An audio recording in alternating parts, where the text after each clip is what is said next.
The scream that tore from Hannah Wright's throat vanished into the roar of 10,000 tons of snow collapsing down the mountain above her, and in that instant, she knew with terrible clarity that she was about to die alone in these unforgiving Colorado peaks. It was February 1885, and the winter had been brutal even by Telluride standards, burying the mining town under drifts that reached the second-story windows of the buildings along Main Street. Hannah had been foolish to venture up into the high country by herself, but the telegram from the assayer's office in Ophir had seemed urgent, something about her late father's final claim assessment, and she had convinced herself that the trail between the two towns was safe enough if she stayed vigilant and kept moving. She had been wrong. The sound started as a distant crack, like thunder trapped inside the mountain itself. Hannah had pulled her mare to a halt on the narrow trail, her breath forming white clouds in the frigid air as she scanned the slopes above. For 3 heartbeats, nothing moved. Then the entire face of the mountain seemed to shudder and break free, a massive wall of white death that swallowed the sky and rushed toward her with the speed of an avalanche that had been building pressure for weeks. Hannah had no time to run. She threw herself from the saddle, hoping desperately that some outcropping of rock might shield her. But the snow hit like a physical blow that lifted her off her feet and tumbled her through a world gone white and cold and airless. She felt her body spinning, felt the snow forcing itself into her nose and mouth, felt the crushing weight of it surrounding her on all sides.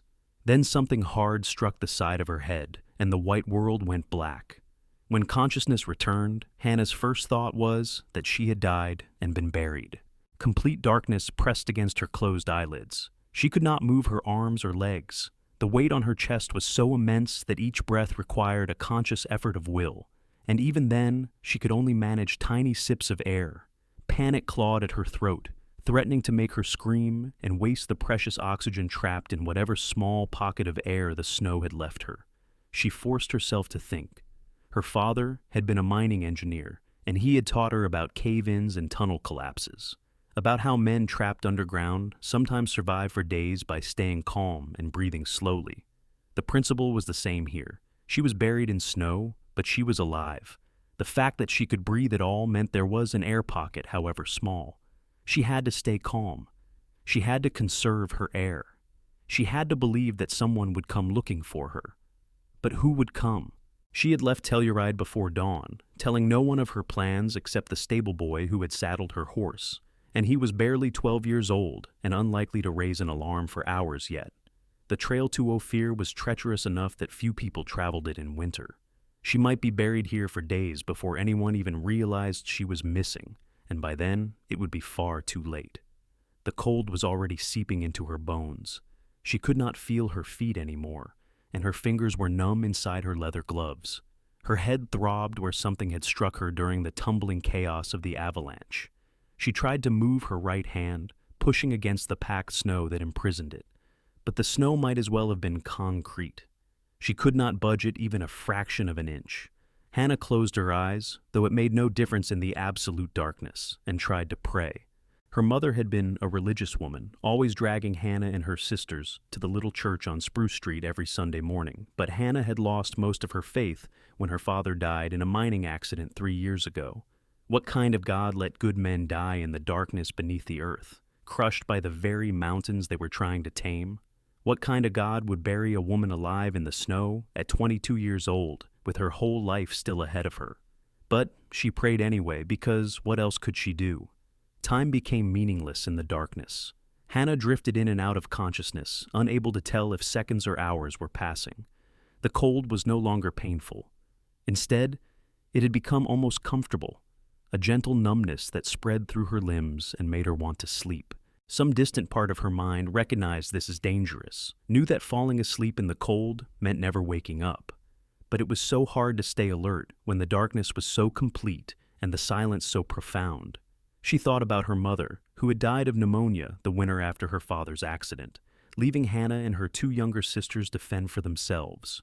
She thought about Margaret, who had married a rancher from Montrose and moved away, and about Elizabeth, who had taken a teaching position in Denver. Hannah was the only one who had stayed in Telluride, unable to abandon the little house on Aspen Street where she had grown up, unable to walk away from the mountains that had killed her father, but also to find everything she knew about the world.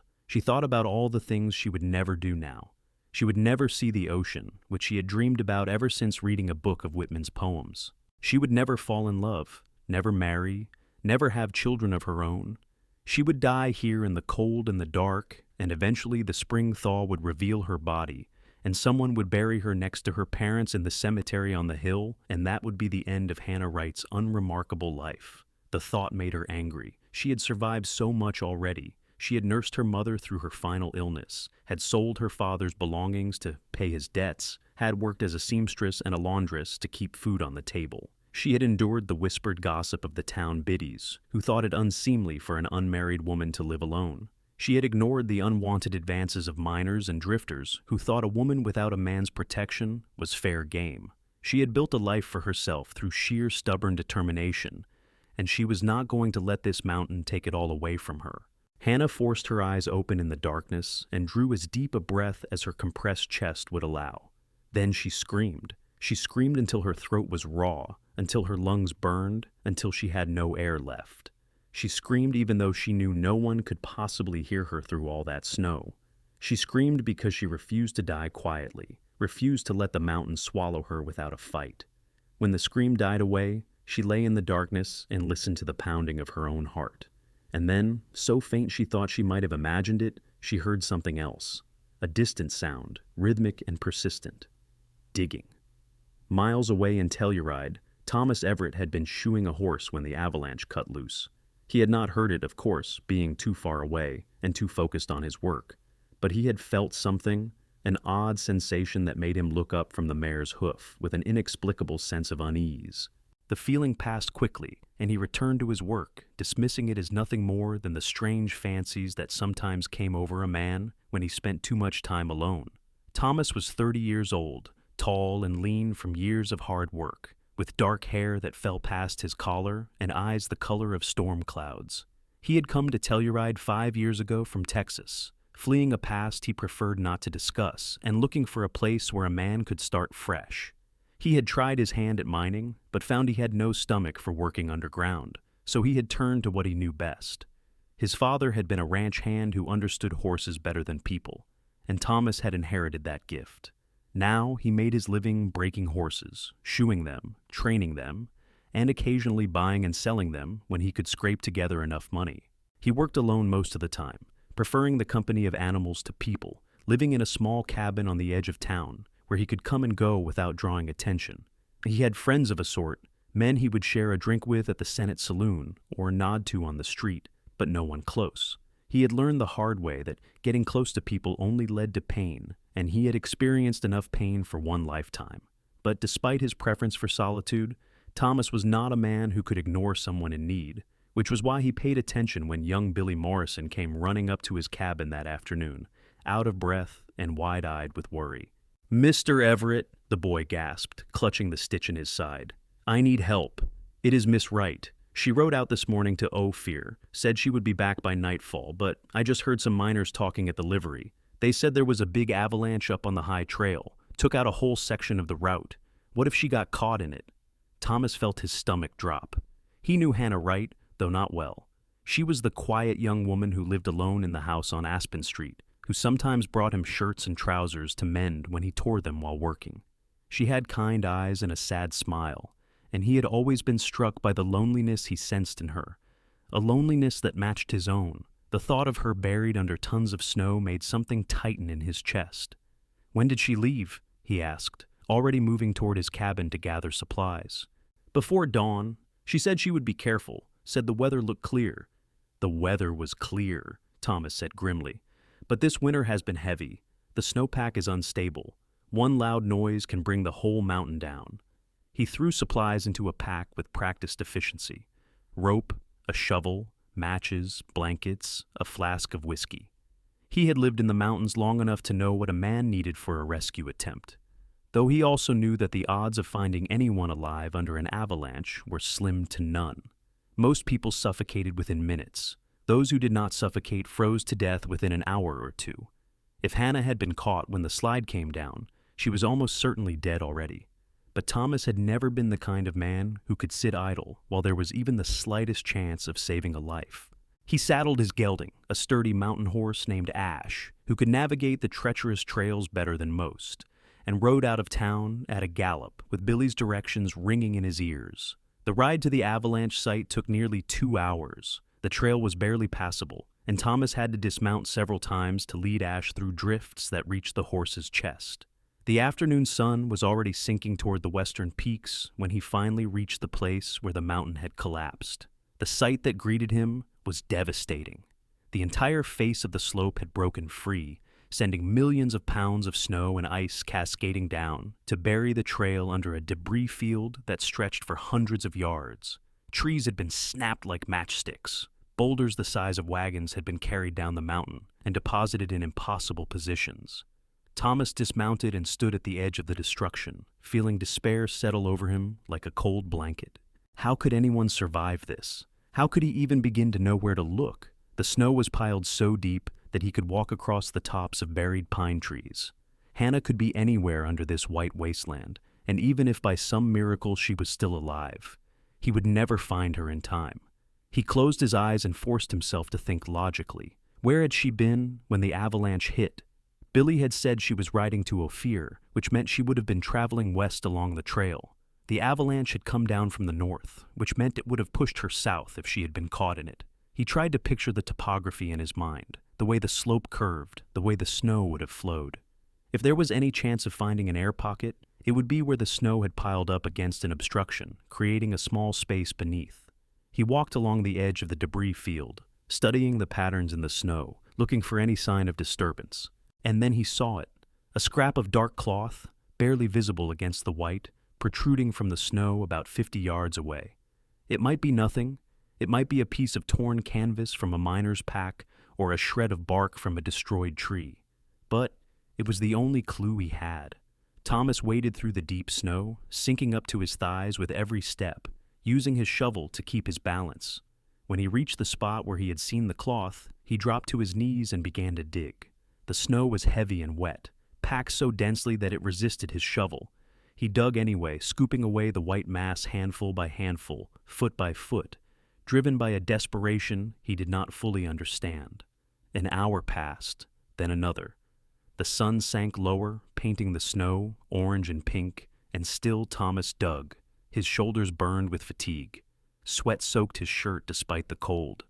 Blisters formed on his palms where the shovel handle rubbed against his skin. He ignored all of it and kept digging. The scrap of cloth turned out to be part of a riding coat. Thomas's heart hammered against his ribs as he dug faster, following the coat down into the snow. If the coat was here, then Hannah might be here too. He called her name, shouting into the hole he was creating, but heard no response.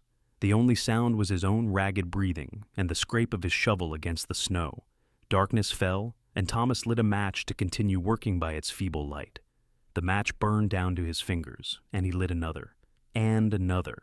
He had brought a small lantern, and he hung it from a broken tree branch nearby, but the light it cast was dim and wavering. Still, he refused to stop. Something deep in his gut told him she was here, that he was close, that if he just kept digging, he would find her. And then, 4 hours after he had started, his shovel struck something soft. Thomas dropped the tool and fell to his hands and knees, scrabbling at the snow with his bare hands, ignoring the cold that bit into his exposed skin. His fingers found fabric, then the curve of a shoulder, then finally a face so cold it felt like marble. "Hannah," he gasped, brushing snow away from her mouth and nose. "Hannah, can you hear me?" She did not respond. Her lips were blue, her face pale as death. Thomas pressed his fingers against her throat, searching for a pulse, and felt nothing. Panic surged through him. He had found her, but he was too late. She was gone. No, he refused to accept it. He had not dug for 4 hours through tons of snow just to find a corpse. Thomas cleared the snow away from her chest and bent his head, pressing his ear against her ribs. And there, so faint he almost missed it, he heard the whisper of a heartbeat. She was alive. Thomas had never moved faster in his life. He dug with renewed frenzy, clearing the snow away from her body, pulling her free from the frozen tomb that had held her. She was limp as a rag doll in his arms, her skin so cold he feared she was already too far gone to save. But he wrapped her in every blanket he had brought and held her against his chest, trying to share what little warmth his own body could provide. "Stay with me," he whispered fiercely. "You hear me, Hannah? You stay with me. You do not get to die now, not after I dug through half a mountain to find you." He needed to get her warm, needed to get her heart beating stronger, needed to get her breathing properly again. Building a fire here was impossible with the wind and the snow, but he remembered seeing an abandoned mining shack about half a mile back down the trail. If he could get her there, he could get a fire going, could maybe save her life. Thomas lifted Hannah in his arms and began the agonizing journey back to where he had left Ash. The horse was still waiting patiently, and Thomas managed to drape Hannah across the saddle before climbing up behind her, holding her secure against his chest, as he urged Ash into motion. The ride to the mining shack felt like it took hours, though it could not have been more than 20 minutes. By the time Thomas kicked open the door of the ramshackle building, his arms were screaming with fatigue, and Hannah had not stirred even once. He laid her on the rough wooden floor and immediately set about building a fire in the old iron stove that squatted in the corner. His hands shook as he struck sparks from his flint, but finally the kindling caught, and he fed larger pieces of wood into the growing flames. While the shack warmed, Thomas turned his attention back to Hannah. Her clothes were soaked through, which meant they were stealing what little warmth her body had left. He hesitated for only a moment before beginning to remove them. This was not about propriety or modesty. This was about survival. He peeled off her coat, her riding skirt, her blouse, working as quickly as his cold-numbed fingers would allow until she was down to her undergarments. Then he wrapped her in the dry blankets and pulled her close to the stove. But it was not enough. He could see that it was not enough. Her lips were still blue, her breathing so shallow he had to watch carefully to see her chest rise and fall. He needed to get her warmer, needed to raise her body temperature before the cold stopped her heart completely. Thomas made a decision. He stripped off his own wet shirt and climbed under the blankets with Hannah, wrapping his body around hers, pressing every inch of himself against her frozen skin. It was the only way. Skin-to-skin contact would transfer his heat to her far more effectively than blankets alone could do. He held her like that through the long night, feeding the fire when it burned low, rubbing her arms and legs to encourage circulation, breathing warm air against her face and throat. He talked to her constantly, not knowing if she could hear him, but needing to fill the silence with something other than the howl of the wind outside. He told her about growing up in Texas, about learning to ride before he could walk, about the father who had taught him everything about horses, but nothing about how to live in the world of men. He told her about the mistakes he had made, the fight that had gone too far, the man who had died because Thomas had lost his temper. He told her about the years of running, the guilt that followed him like a shadow, the loneliness of a life lived at a distance from everyone else. He told her things he had never told another living soul, and he did not know why, except that she was dying in his arms, and he needed her to know that she was not alone, that someone was here with her, that someone cared whether she lived or died. Dawn was breaking when Hannah's eyes finally opened. The first thing Hannah saw was a face she did not immediately recognize, lean and stubbled and etched with exhaustion. The second thing she noticed was that she was warm, gloriously warm, wrapped in blankets and pressed against something solid and alive that radiated heat like a furnace. The third thing she realized was that she was almost entirely naked, and the source of the warmth was a man who was also almost entirely naked. She tried to speak, but her throat was too dry. She tried to move, but her limbs felt like they belonged to someone else, heavy and unresponsive. The man above her made a sound somewhere between a laugh and a sob. "Thank God," he said, his voice rough with emotion. "I thought I had lost you." "Who?" Hannah managed to croak. "Are you?" "Thomas Everett. You know me, I think, from Telluride. I shoe your horse sometimes." Memory flooded back. The avalanche, the crushing weight of the snow, the darkness and the cold, and the certainty that she was going to die. And then, impossibly, miraculously, this man had found her. This man had dug her out. This man had saved her life. "How long?" she whispered. "I dug for 4 hours. You have been unconscious for most of the night. It is morning now. How do you feel?" "Cold," she said, which was not entirely true anymore. Her core was warm, where she was pressed against him, but her fingers and toes still felt like blocks of ice. "And my head hurts." "You hit it during the slide. There is a nasty bruise, but I do not think your skull is fractured. Can you move your fingers and toes?" Hannah tried. It took enormous effort, but she managed to wiggle her toes inside the blankets and flex her fingers. The movement sent pins and needles shooting through her extremities, painful but oddly reassuring. "Yes," she said. "Good. That means no permanent damage from the cold." Thomas's relief was palpable. "You are lucky to be alive. Most people who get caught in an avalanche do not survive." "Lucky," Hannah repeated, and to her surprise she felt tears burning in her eyes. "I thought I was going to die. I was sure I was going to die. And then I heard you digging, and I tried to scream, tried to make noise so you would know where to find me, but I could not. I heard you anyway," Thomas said softly. "Maybe not with my ears, but I felt you. I knew you were there. I knew I just had to keep digging."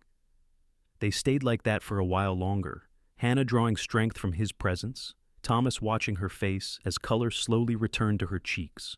Eventually, the immediate danger passed, and other concerns began to intrude. Hannah became acutely aware of the impropriety of their situation, of the scandal it would cause if anyone in Telluride learned that she had spent the night half naked in a man's arms. But she could not bring herself to care. Thomas Everett had saved her life. He had dug through tons of snow for hours to find her. He had stripped off his own clothes to keep her warm, had held her through the night when she hovered on the edge of death. Whatever the gossips of Telluride might say, whatever judgment they might pass, it meant nothing compared to the simple fact that she was alive because of this man. "Thank you," she said, meeting his eyes. "Thank you for not giving up on me." Thomas looked away, seeming almost embarrassed by her gratitude. "I could not leave you there. I just could not.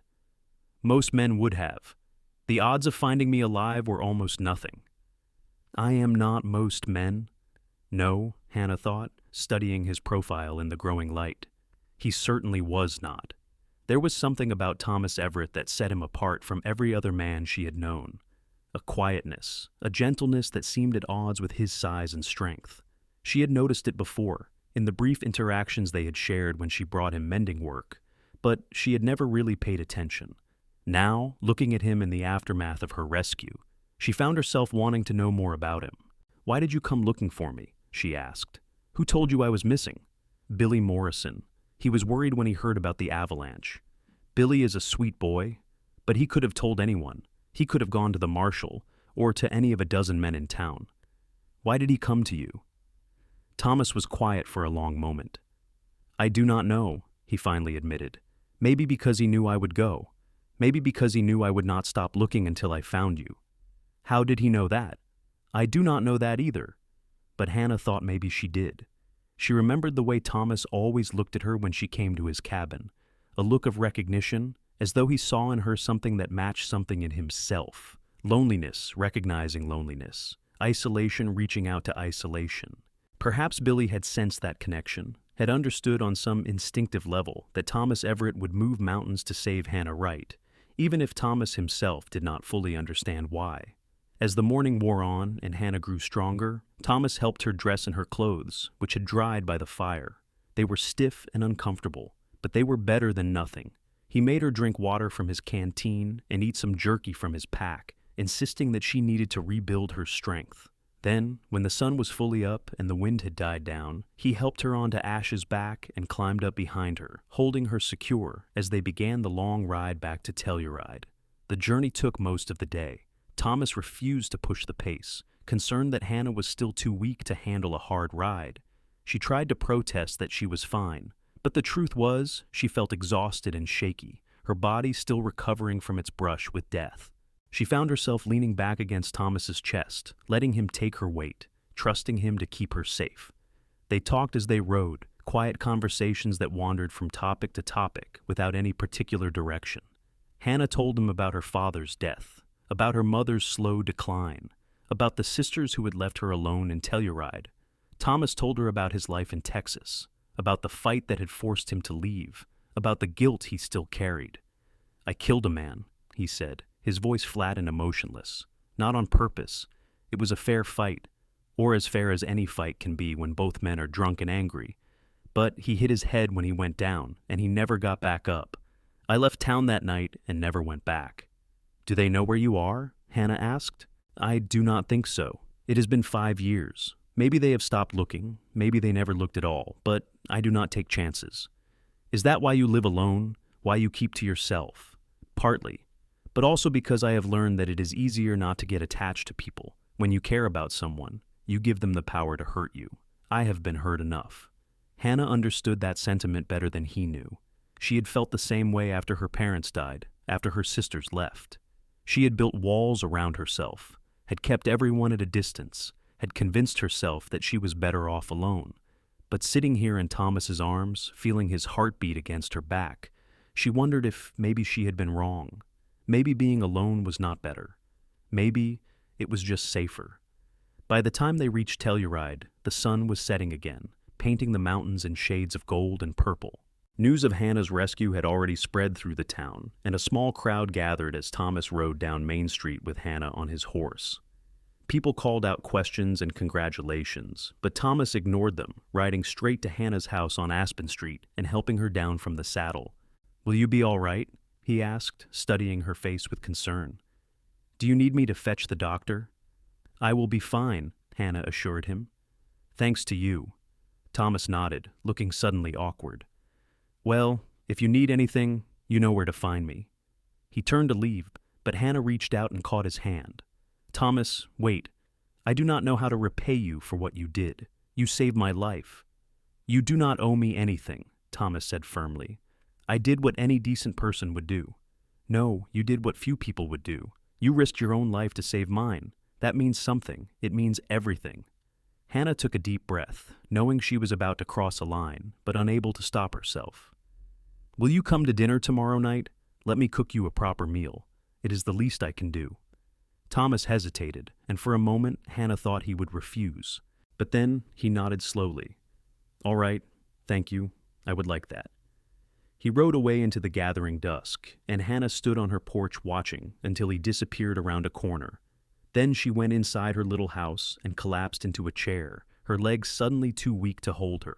She had survived. Against all odds, she had survived, and the man who had saved her was coming to dinner tomorrow night. Hannah spent the next day in a frenzy of cleaning and cooking. She scrubbed her house from top to bottom, polished the old silverware her mother had brought from Pennsylvania, and prepared the best meals she could manage with her limited resources. Roast chicken, potatoes, fresh bread, and a dried apple pie made from the last of her stores. It was more than she usually cooked for herself, more than she could really afford, but she did not care.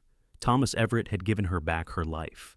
The least she could do was give him a decent meal. She also spent an embarrassing amount of time trying to decide what to wear. Most of her clothes were plain and practical, designed for work rather than entertaining guests. But she finally settled on a dark blue dress that her mother had made her, one that brought out the color of her eyes and fit her figure in a flattering way. She told herself she was not trying to impress Thomas, that this was just about showing proper gratitude. But she knew she was lying to herself. Thomas arrived exactly on time, wearing clean clothes and looking freshly shaved, his dark hair still damp from washing. He carried a bottle of wine that must have cost him a week's wages, and he looked almost as nervous as Hannah felt. "Come in," Hannah said, stepping aside to let him enter. "Everything is ready." The dinner was wonderful, made better by the easy conversation that flowed between them. They talked about everything and nothing, discovering shared interests and opinions, laughing at each other's stories. Thomas told her about the horses he was training, about his dream of someday owning a ranch where he could breed and raise them properly. Hannah told him about her work as a seamstress, about the silly demands of her wealthy clients, about her own dream of someday opening a proper dress shop. "Why have you not?" Thomas asked. "Opened your shop, I mean. Money, mostly. It takes capital to rent a space and buy supplies and advertise. I have been saving, but it is slow going when you are alone and every penny counts." Hannah smiled ruefully. "Besides, I am not sure Telluride is ready for a woman running her own business. People talk enough about me as it is." "Let them talk," Thomas said with surprising vehemence. "You have as much right to run a business as any man. More, probably, considering how talented you are." Hannah felt warmth spread through her chest at his words. "You think I am talented? I have seen your work. The way you mend a torn shirt, you can barely tell it was ever damaged. The way you take up a hem or let out a seam, it is like art. Yes, I think you are talented. Anyone with eyes could see that." After dinner, they sat by the fire and talked for hours more, neither wanting the evening to end. Hannah learned that Thomas loved poetry, that he carried a battered copy of Longfellow in his saddlebag, and sometimes read it aloud to his horses. Thomas learned that Hannah could play the piano, that she had taught herself from an old instruction book and practiced on the upright that had belonged to her mother. She played for him, her fingers stumbling over the keys because she was out of practice, but he listened as though she were performing a concert. When Thomas finally rose to leave, it was well past midnight. He stood in her doorway, hat in hand, looking like he wanted to say something but could not find the words. "I thank you for tonight," he finally managed. "I have not enjoyed an evening this much in longer than I can remember." "Neither have I," Hannah admitted. "Will you come again? I mean, if you want to. I understand if you're too busy." "I would like that very much," Thomas said, and the smile that crossed his face transformed it completely, erasing the sadness that usually lingered in his eyes. He came again 3 days later, and then again the following week. And then it became a regular thing, Thomas appearing at Hannah's door every few evenings, sometimes with fresh meat from a hunting trip, sometimes with wildflowers he had found in the high meadows, once with a book of poems he thought she might enjoy. Hannah cooked for him, played piano for him, talked with him for hours about everything under the sun. The people of Telluride noticed, of course. Gossip spread like wildfire through the small mountain town. Some said it was romantic, the way Thomas had saved Hannah from the Avalanche, and now they were courting. Others said it was scandalous, an unmarried woman entertaining a bachelor in her home without a chaperone. Hannah heard the whispers when she walked down Main Street, saw the disapproving looks from the town matrons, but she found that she did not care as much as she once would have. For the first time since her parents died, she was happy. Thomas made her happy in a way she had never experienced before. When he smiled at her, she felt like the sun had broken through the clouds. When he laughed at something she said, she felt clever and charming instead of plain and awkward. When he looked at her with those storm-gray eyes, she felt beautiful. She was falling in love with him, and the realization both thrilled and terrified her. The spring came late to the mountains that year, but when it finally arrived, it transformed the landscape overnight. The snow began to melt, revealing green slopes dotted with wildflowers. Creeks that had been frozen solid became rushing torrents of snowmelt. The air warmed, and birds returned to the high country, filling the mornings with their songs. Thomas took Hannah riding whenever she could spare the time, showing her secret places in the mountains that few people knew about. A meadow carpeted with columbine, a waterfall that thundered down from the cliffs in a cascade of white foam, a grove of aspen trees where the leaves whispered in the breeze like the voices of ghosts. It was in the aspen grove that Thomas kissed her for the first time. They had been walking among the white-barked trees, talking about nothing in particular, when Thomas suddenly stopped and turned to face her. Hannah looked up at him questioningly, and the expression on his face made her breath catch in her throat. "Hannah," he said quietly, "I need to tell you something." "What is it?" "I love you. I have loved you since the moment I pulled you out of that snow, maybe even before then. I know I have no right to say it. Know that I am just a man with a dark past and no real prospects, but I cannot keep it inside anymore. I love you, and I need you to know that." Hannah felt tears spring to her eyes. "Thomas, you do not have to say anything," he continued quickly.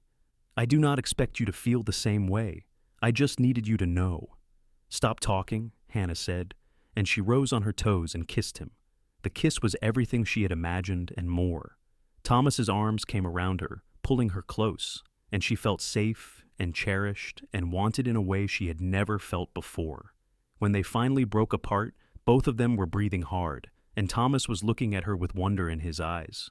"Does this mean," he asked hesitantly, "that you feel the same way?" "Yes, you fool," Hannah said, laughing and crying at the same time. "I love you too. I think I started falling for you that first night when you held me through the darkness and talked to me like I was the most important person in the world." Thomas kissed her again, longer and deeper this time, and Hannah felt like her heart might burst from happiness. When they finally separated, he took both her hands in his and looked at her seriously. "Hannah Wright, will you marry me? I know I do not have much to offer.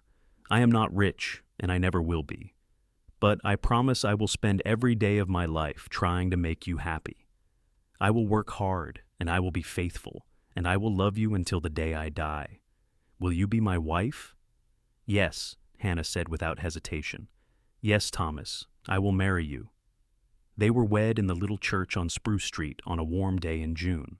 It was a small ceremony, attended only by a handful of friends and well-wishers from Telluride. Billy Morrison stood up as Thomas's best man, grinning from ear to ear, proud of the role he had played in bringing them together. A woman named Clara, who sometimes hired Hannah for sewing work, stood up as her matron of honor. The minister, a kind-faced man named Reverend Patterson, performed the ceremony with genuine warmth, speaking about the miracle of love and second chances. Hannah wore a dress she had made herself, cream-colored silk with lace at the collar and cuffs. Thomas wore his best suit, which Hannah had altered to fit him properly. When he looked at her as she walked down the aisle, his eyes shone with such love and devotion that she had to blink back tears. They exchanged vows in steady voices, promising to love and honor each other for as long as they both should live.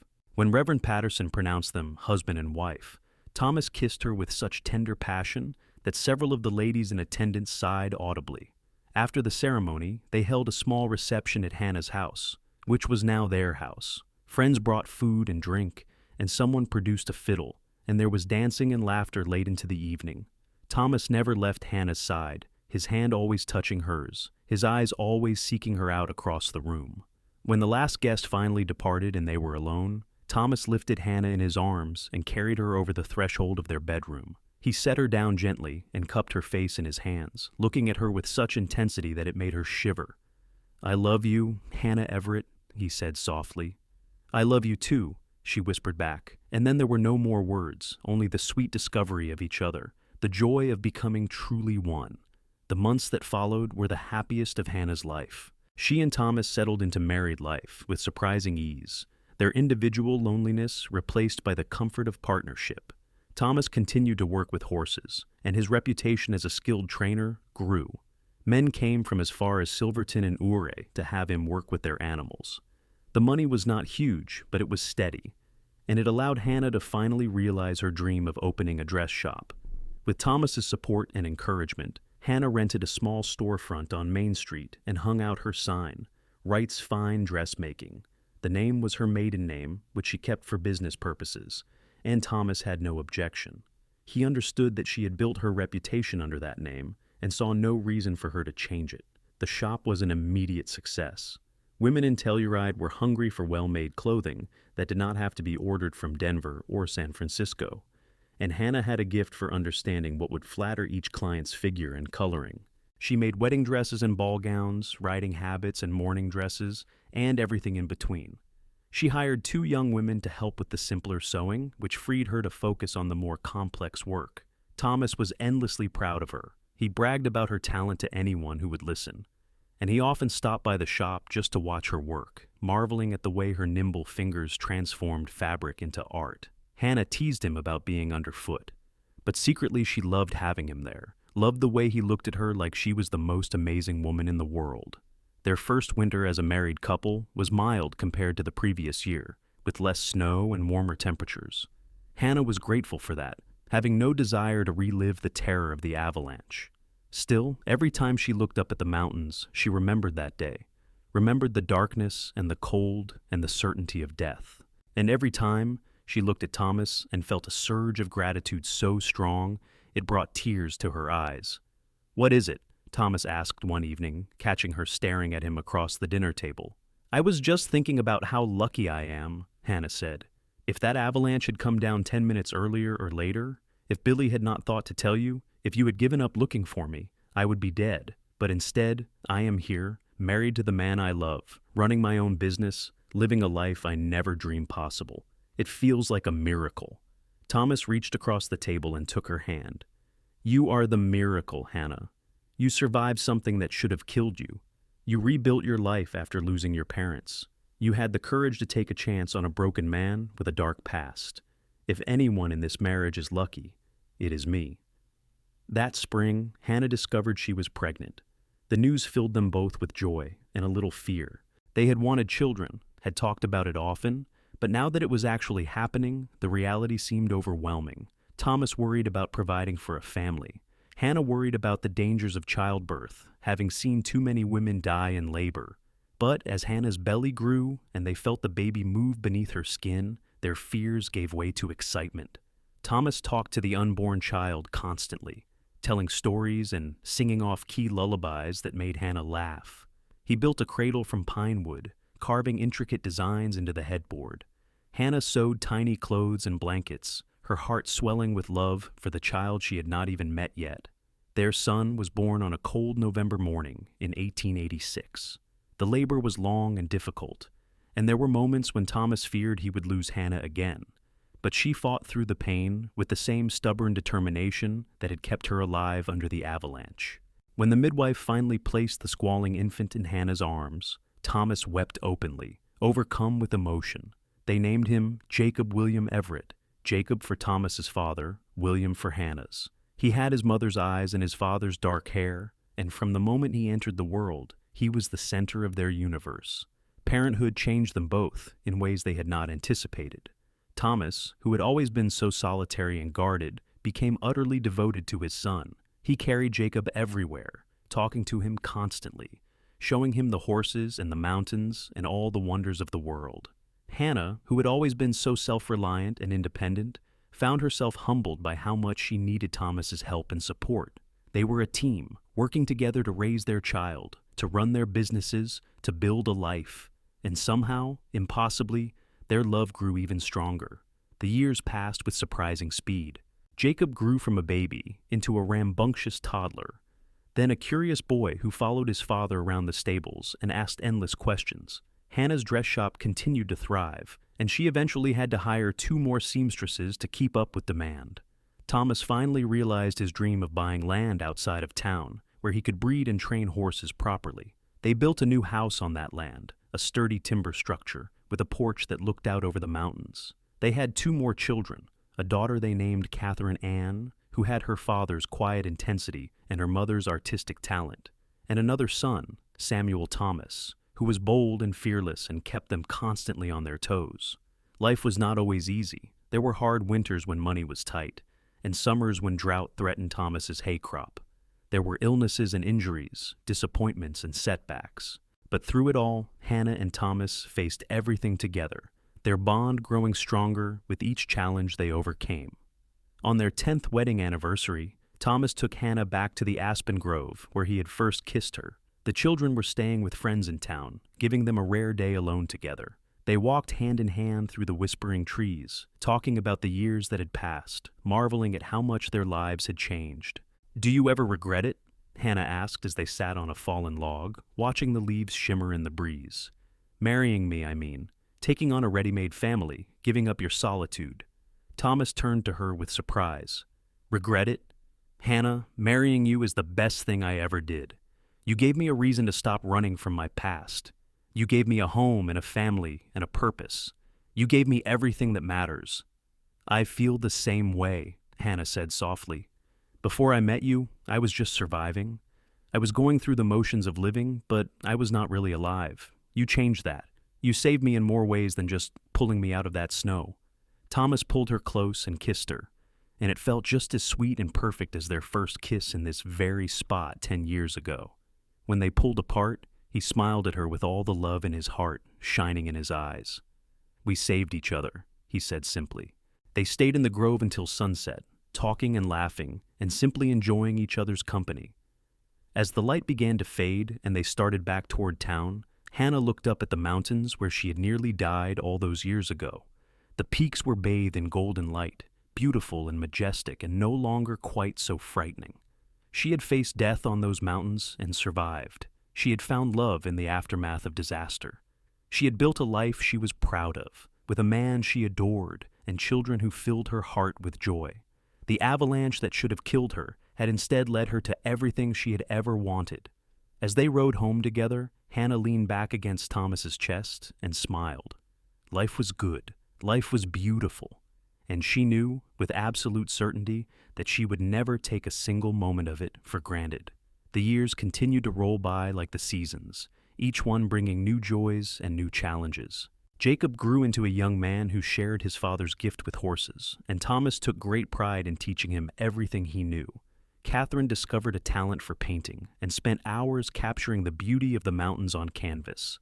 Samuel, true to his fearless nature, announced at age 12 that he intended to become a lawman and bring justice to the frontier. Hannah's dress shop became an institution in Telluride, known throughout the region for quality and style. She trained several apprentices over the years, passing on her skills to a new generation of seamstresses. Thomas's horse ranch prospered, and he became known as the best horse trainer in southwestern Colorado. People came from as far as New Mexico and Utah to buy his animals or to have him work with their difficult horses. But despite their success and prosperity, Hannah and Thomas never forgot where they had come from. They never forgot the loneliness and pain that had defined their lives before they found each other. They made a point of helping others who were struggling, quietly providing assistance to widows and orphans, hiring people who others had given up on, offering second chances to those who needed them. "We were given a second chance," Thomas said once, when Hannah asked him why he was so generous. "Someone might have helped me when I was running from my past, but no one did. I do not want others to suffer the way we did if I can prevent it." Hannah understood completely.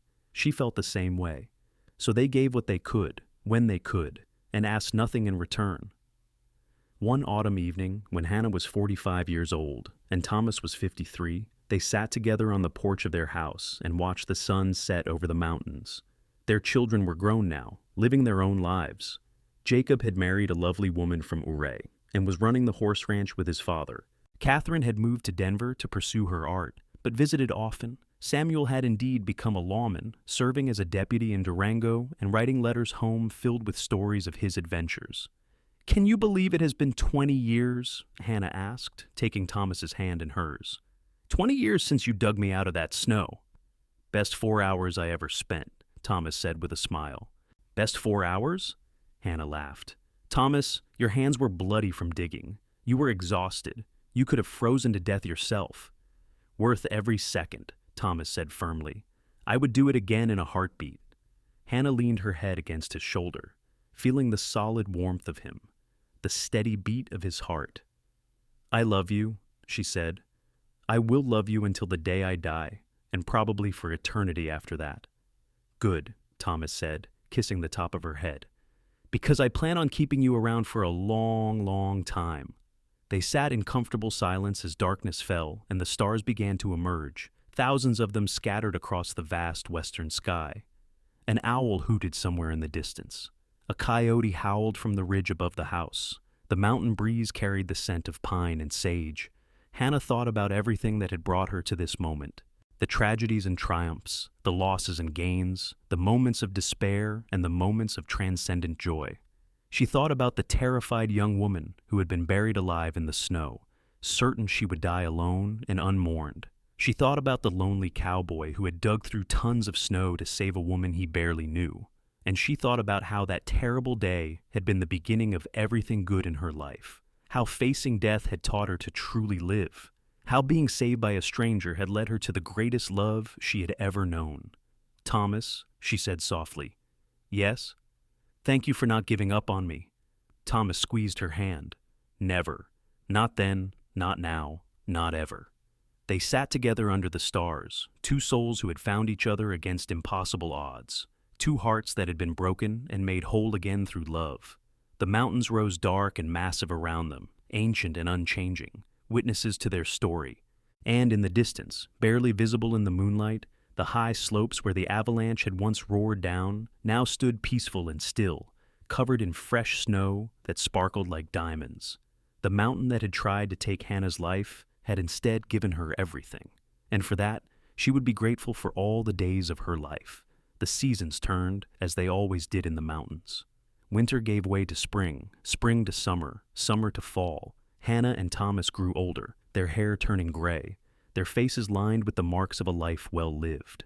But their love never diminished. If anything, it grew deeper and richer with each passing year. They celebrated their 25th anniversary surrounded by family and friends. Jacob and his wife had given them 3 grandchildren, and Catherine had recently announced that she was expecting her first child.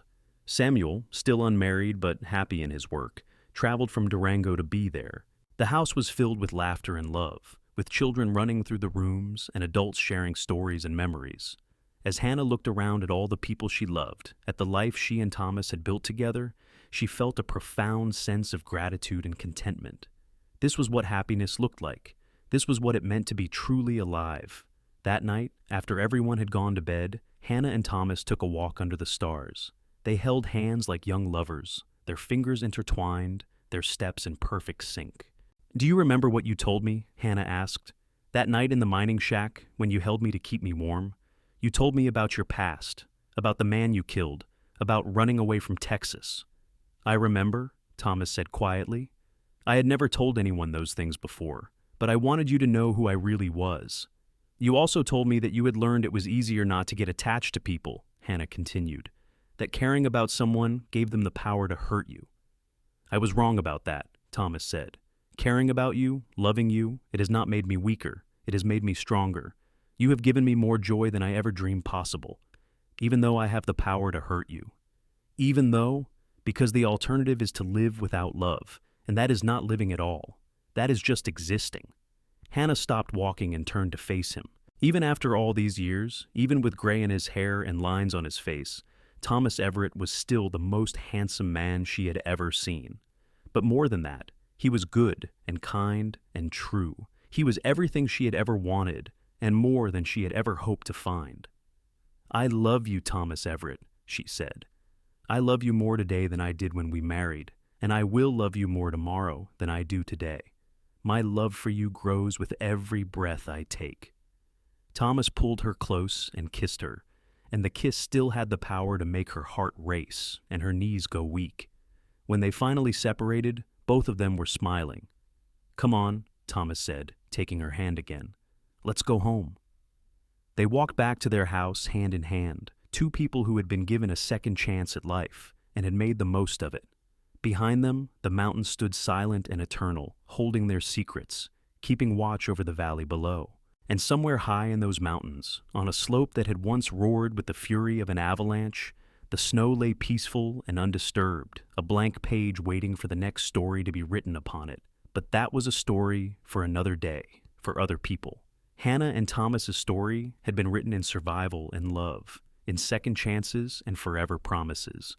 And as they walked through the door of their home and into the warmth of the life they had built together, they knew that their story would have no ending. Their love would continue long after their bodies were dust, carried on in their children and grandchildren, in the businesses they had built, in the lives they had touched. They had saved each other that day on the mountain, but they had continued to save each other every day since. With every kiss, every kind word, every shared dream, they had taken the worst day of Hannah's life and transformed it into the beginning of something beautiful. And that, in the end, was the greatest miracle of all. As the years continued their relentless march forward, Hannah and Thomas found themselves entering the twilight of their lives with grace and dignity. They were in their 60s now, still active but slowing down, content to let their children take on more of the work while they enjoyed the fruits of their labor. Jacob had taken over the horse ranch completely, and he ran it with the same dedication and skill his father had shown. He had expanded the operation, breeding not just working horses, but also show animals that commanded high prices. Catherine had returned to Telluride with her husband and 3 children, opening an art gallery that showcased not just her own work, but that of other regional artists. Samuel had become a U.S. Marshal, respected throughout the territory for his fairness and courage. Hannah had sold her dress shop to her most talented apprentice, a young woman named Sarah, who had worked with her for 15 years and understood the business inside and out. The shop continued to thrive under Sarah's ownership, and Hannah felt proud knowing that her legacy would continue even after she was gone. She and Thomas spent their days quietly now. They read together in the evenings, played with their grandchildren when they visited, tended a small garden behind their house. They took gentle rides through the mountains on calm days, revisiting all the places that had been special to them over the years.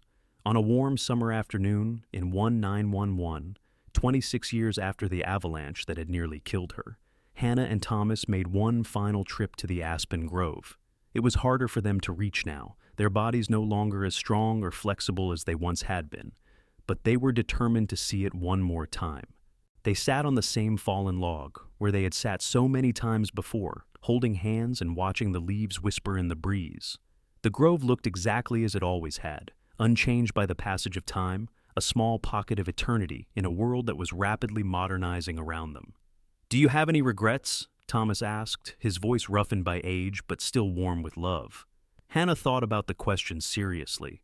She thought about all the paths she had not taken, the dreams she had not pursued, the places she had never seen. She thought about the hardships they had endured, the children they had buried, the disappointments and sorrows that were part of any long life. "No," she said finally. "I do not have a single regret. Everything that happened, good and bad, led me to you, and that makes it all worthwhile." "Even the avalanche?" Thomas asked with a small smile. "Especially the avalanche," Hannah said, "because it brought me you. If I had to choose between a safe, comfortable life without you or that moment of terror that led to everything we have shared, I would choose you every time." Thomas's eyes grew bright with unshed tears. "You are the bravest woman I have ever known," he said softly, "and the most beautiful, inside and out. I do not know what I did to deserve you, but I thank God every day that I found you in that snow." "We found each other," Hannah corrected gently, "and we have been finding each other every day since." They stayed in the grove until the sun began to set, soaking in the beauty of the moment, knowing without speaking that this would likely be their last visit to this special place. Their bodies were growing frail, their time on earth growing short, but they faced the future without fear, just as they had faced everything else together. As they rode slowly home, Hannah looked up at the mountains one last time. They no longer filled her with dread or reminded her of death. Instead, they made her think of survival and strength, of love that conquered fear, of miracles that happened when you least expected them. She had been buried alive on those mountains, had faced her own mortality in the cold and the dark, but she had survived, and in surviving, she had found a love so deep and true that it had transformed her entire life. "Thank you," she whispered to the mountains, though she was not sure exactly what or who she was thanking. Perhaps the mountain itself for not taking her life. Perhaps fate or God or simple blind luck that had led Thomas to find her. Perhaps herself for having the courage to keep breathing when it would have been so much easier to give up. "What are you thinking about?" Thomas asked, noticing her distraction. "I am thinking about how grateful I am," Hannah said, "for the avalanche, for you, for every single moment of the life we have built together. I am thinking about how lucky I am to have loved and been loved so completely." "The luck was all mine," Thomas said, and he leaned over from his horse to kiss her, a gesture that was less graceful than it had once been, but no less sweet. They rode the rest of the way home in comfortable silence, two souls who had shared everything and needed no words to communicate their love. Thomas Everett passed away peacefully in his sleep on a cold January night in 1914, with Hannah holding his hand. He was 77 years old. His last words were, "I love you," spoken so softly that Hannah had to lean close to hear them. When his breathing stopped and she realized he was gone, she did not scream or cry. Instead, she held him close and whispered her own words of love, knowing that wherever his spirit had gone, he could still hear her. The funeral was attended by everyone in Telluride and people from neighboring towns who had known and respected Thomas. He was buried in the cemetery on the hill with a simple headstone that read, "Thomas Everett, 1837-1914, beloved husband, father, and friend, he never gave up." After the funeral, Hannah's children urged her to come live with one of them, worried about her being alone. But Hannah refused. She was not afraid of solitude, and she wanted to spend her remaining time in the house she and Thomas had built, surrounded by memories of their life together. She lived for 3 more years, and they were peaceful years filled with visits from her children and grandchildren, with reading and gardening and quiet reflection. She never remarried, never even considered it.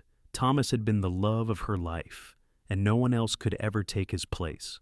On a spring morning in 1917, Hannah Wright Everett passed away in the same bed where her husband had died.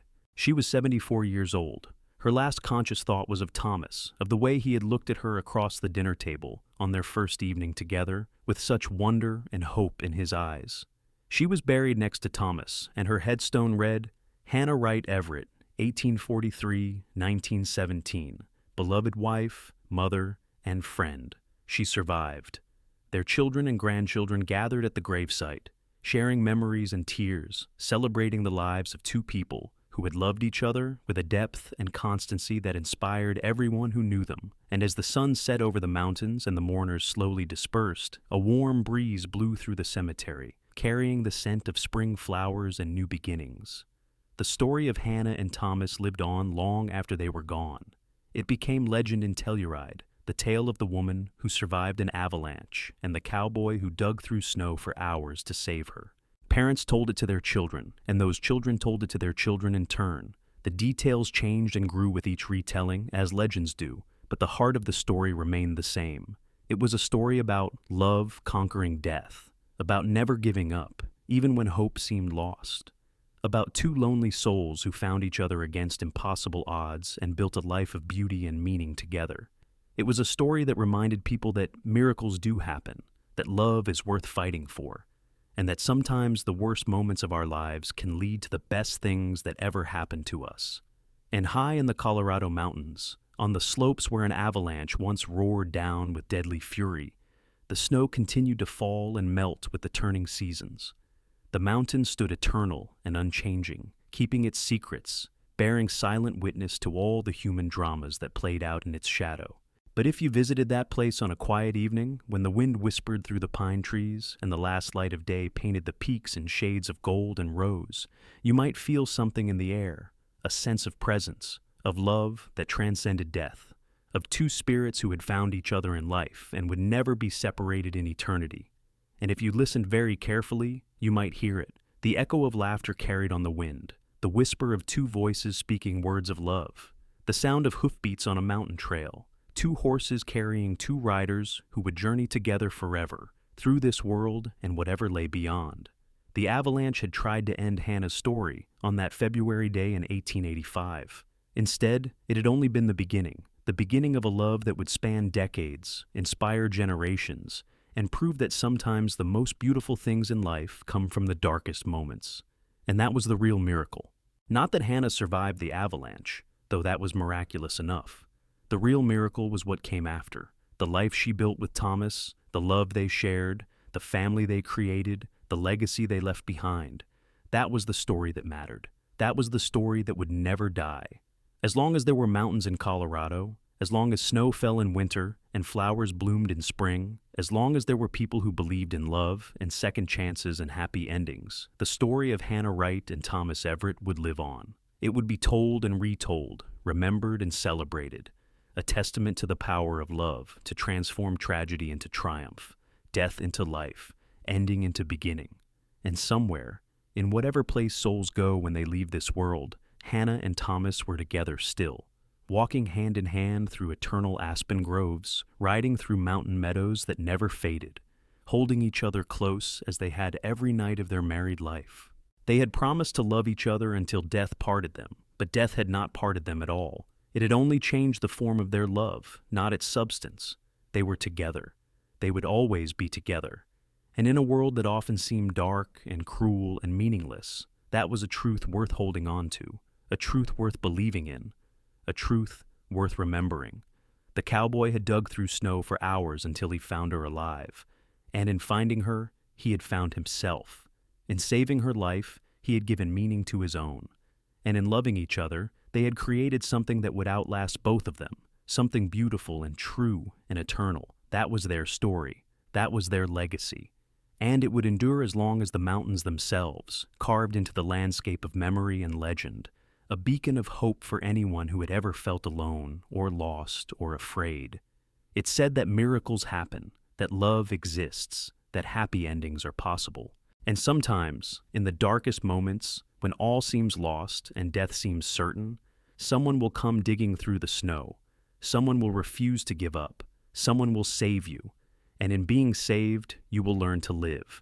You will learn to love. You will learn that every ending is also a beginning, and that the best things in life often come from the places we least expect. That was what the avalanche taught Hannah Wright. That was what finding her taught Thomas Everett. And that was what their love taught everyone whose life they touched. Never give up. Always keep digging. Love is worth fighting for. And sometimes, just sometimes, the mountain that tries to bury you will instead set you free.